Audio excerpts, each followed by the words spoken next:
एक ऐसी वीरांगना की बातें बताने जा रहा हूं जो भारत को आज़ाद कराने में अहम भूमिका निभाई है। वह वीरांगना अंग्रेजों को छक्के छुड़ा दी और उस समय उनका ही नाम था। खूब लड़ी मर्दानी वह तो झांसी वाली रानी थी। झांसी वाली रानी को आज तक सभी याद करते हैं, लेकिन वह झांसी की रानी जो अपने पुत्र को पीठ पर बांधकर अंग्रेजों से रणभूमि में लड़ती थी, उनका पुत्र का क्या हुआ, उनके परिवार जनों का क्या हुआ, उनके किले का क्या हुआ, कहाँ के रहने वाली थी, किनकी बेटी थी, किनकी बहन थी, और उस बेटे का क्या हुआ, आइए हम बताते हैं। लेकिन उससे पहले अगर अब तक हमारे चैनल को सब्सक्राइब नहीं किए तो चैनल को कर ले सब्सक्राइब, और वीडियो अच्छा लगे तो जरूर लाइक कर देंगे। तो आइए हम पूरी कहानी को विस्तार से बताते हैं कि वह झांसी की रानी जो वीरांगना झांसी की रानी का वह बेटा का क्या हुआ जो रणभूमि में पीठ पर बांधकर लड़ा करती थी। आइए मिलाते हैं झांसी की रानी के पूरे परिवार। झांसी की रानी एक वीरांगना की दर्द भरी कहानी। रानी लक्ष्मीबाई मराठा शासित झांसी राज्य की रानी और 1857 की राज्य क्रांति की द्वितीय शहीद वीरांगना थी। उन्होंने सिर्फ 29 साल की उम्र में अंग्रेज साम्राज्य की सेना से युद्ध किया और रणभूमि में वीर गति को प्राप्त हुई। बताया जाता है कि सिर पर तलवार के वार से शहीद हुई थी लक्ष्मीबाई। झांसी की रानी लक्ष्मीबाई ने अपने दंतक पुत्र दामोदर राव को पीठ पर बांधकर युद्ध के मैदान में अंग्रेजों के छक्के छुड़ा दिए थे। रानी लक्ष्मीबाई का विवाह झांसी स्टेट के महाराजा गंगादाव निवालकर के साथ मई 1842 में हुआ था। 1851 में उन्होंने पुत्र दामोदर राव को जन्म दिया, लेकिन 4 महीने बाद ही उसका निधन हो गया। सुभद्रा कुमारी चौहान की वह झांसी की रानी की कविता आज लोगों के जुबान पर है। चमक उठी सन 57 में यह तलवार पुरानी थी, बुंदेले हर बोलो के मुंह हमने सुनी कहानी थी, खूब लड़ी मर्दानी वह तो झांसी वाली रानी थी। आखिरकार रानी लक्ष्मीबाई के मौत के बाद उनके बेटे को जीना पड़ा था अभिशप्त जीवन। 18 जून 1858 को वीर गति को प्राप्त हुई रानी लक्ष्मीबाई की पीठ पर बंधा दामोदर राव आपको याद है, लेकिन रानी की मौत के बाद दामोदर राव की जीवन कैसे गुजरा? हिंदुस्तान के व्यवहार से परेशान दामोदर राव को क्यों अंग्रेजों की मदद पर पलना पड़ा? आइए जानते हैं पूरी कहानी को। दामोदर राव, जिनका असली नाम आनंद राव था, की कहानी बड़ी ही दुखदायी है। रानी के मृत्यु के बाद उन्हें काफ़ी कष्ट सहना पड़ा, यहाँ तक कि भिक्षा मांगकर समय काटना पड़ा। दानी भिखारी बन गया, जिसने कभी सूखी रोटी का नाम तक भी नहीं जान पाया था। दानी भिखारी बन गया, जिसने कभी सूखी रोटी का नाम नहीं सुना, उसे सूखी रोटी खानी पड़ी।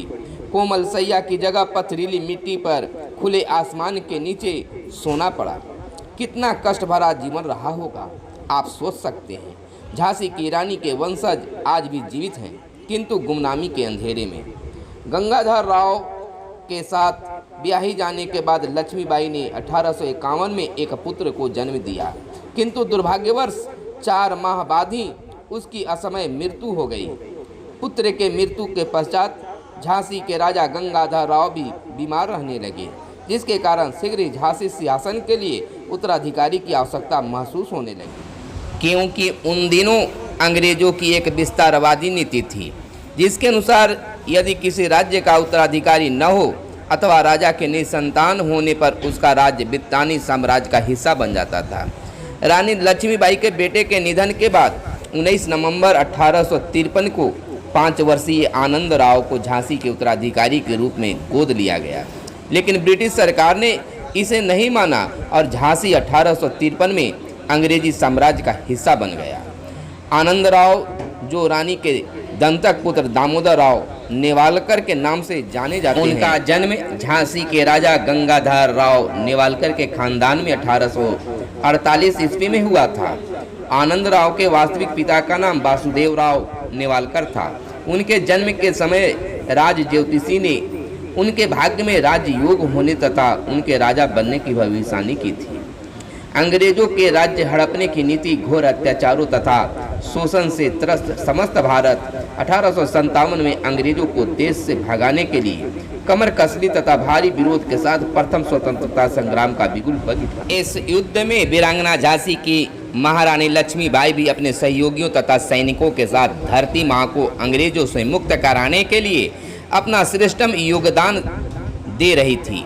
उन्होंने कई मोर्चों पर अंग्रेजों को परास्त किया। युद्ध के दौरान जब अंग्रेजी सेना झांसी के किले में प्रविष्ट हो गई, तब 4 अप्रैल 1858 को रात में रानी लक्ष्मीबाई दामोदर राव को अपने पीठ पर बांधकर अपने 4 सहयोगियों के साथ वहां से कूच कर गई। 24 घंटे में 93 मील की दूरी तय करने के बाद सब कालपी पहुँचे, जहाँ उन्हें नाना साहब तथा तात्या तोपे मिले।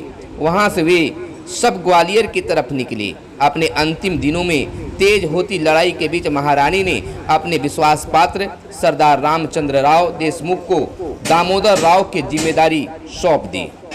ग्वालियर फुलबाग के पास युद्ध करते हुए 18 जून 1858 को रानी ने अपना बलिदान दे दिया। इधर महारानी के मृत्यु के पश्चात रामचंद्र राव देशमुख 2 वर्षों तक दामोदर को अपने साथ लिए ललितपुर जिले के जंगलों में भटकते रहे। रानी के मृत्यु के 3 दिन बाद तक ग्वालियर में छिप कर रहने के बाद रामचंद्र राव देशमुख तथा रघुनाथ सिंह के नेतृत्व में युद्ध में जीवित बचे रानी के 60 विश्वास पात्र दामोदर राव को लेकर चंदेली बुंदेलखंड की तरफ प्रस्थान कर गए। उस समय उनके पास 60 ऊंट तथा 22 घोड़े के साथ 60,000 रुपये भी थे। मार्ग बहुत असहनीय था। अंग्रेजों के साथ डर के कारण रास्ते में इन लोगों को कोई मदद भी नहीं देता, ना ही रहने के लिए शरण। ईश्वर की अजीब लीला थी कि जिसके लिए महारानी लक्ष्मीबाई ने अपने प्राण दे दिए, जिन्हें वे अपने शरण में रखती थी, आज वे लोग ही उनके बेटे तथा लोगों को भोजन तक नहीं दे रहे हैं। किसी गांव में रहना इन सभी लोगों के लिए असंभव हो गया था, जिसके कारण ये लोग दामोदर राव को लेकर ललितपुर के जंगल की तरफ चले गए। रहने लायक व्यवस्था तथा सामानों के नहीं रहने के कारण इन्हें खुले आसमान के नीचे घासों पर सोना पड़ता था। गर्मी के महीने में तेज धूप के कारण शरीर की त्वचा जल जाती थी। खाने के लिए कुछ भी नहीं रहता, फलत जंगली भुट्टे तथा फल खाने पड़ते थे। कुछ समय बाद वर्षा ऋतु आ गई और पूरे जंगल में बाढ़ की तरह पानी फैल गया। ये दिन सभी लोगों के लिए बहुत कष्टप्रद थी। बहुत जरूरी पड़ने पर समूह से कोई एक व्यक्ति प्राण हथेलियों पर रखकर गांव जाता तथा जरूरत की वस्तुएं ले आता। इन लोगों को जीवन जानवरों से भी बदतर हो गया। उन्हीं दिनों ईश्वर की कृपा से एक गांव का मुखिया बहुत अनुरोध करने पर उन लोगों की मदद के लिए तैयार हो गया। वो 500 रुपया हर महीने, साथ ही 9 घोड़े तथा 4 ऊँट देने के बदले इन सभी 60 लोगों के लिए आवश्यक वस्तुएं, भोजन सामग्री तथा अंग्रेजों के बारे में जानकारियां देता था। वर्षा के कारण एक साथ रहना इन 60 लोगों के लिए संभव नहीं था, जिसके कारण रघुनाथ सिंह के कहने के अनुसार सब कई समूहों में बंटने लगे। दामोदर राव के समूह में 11 लोग थे जो उनकी देखरेख किया करते थे।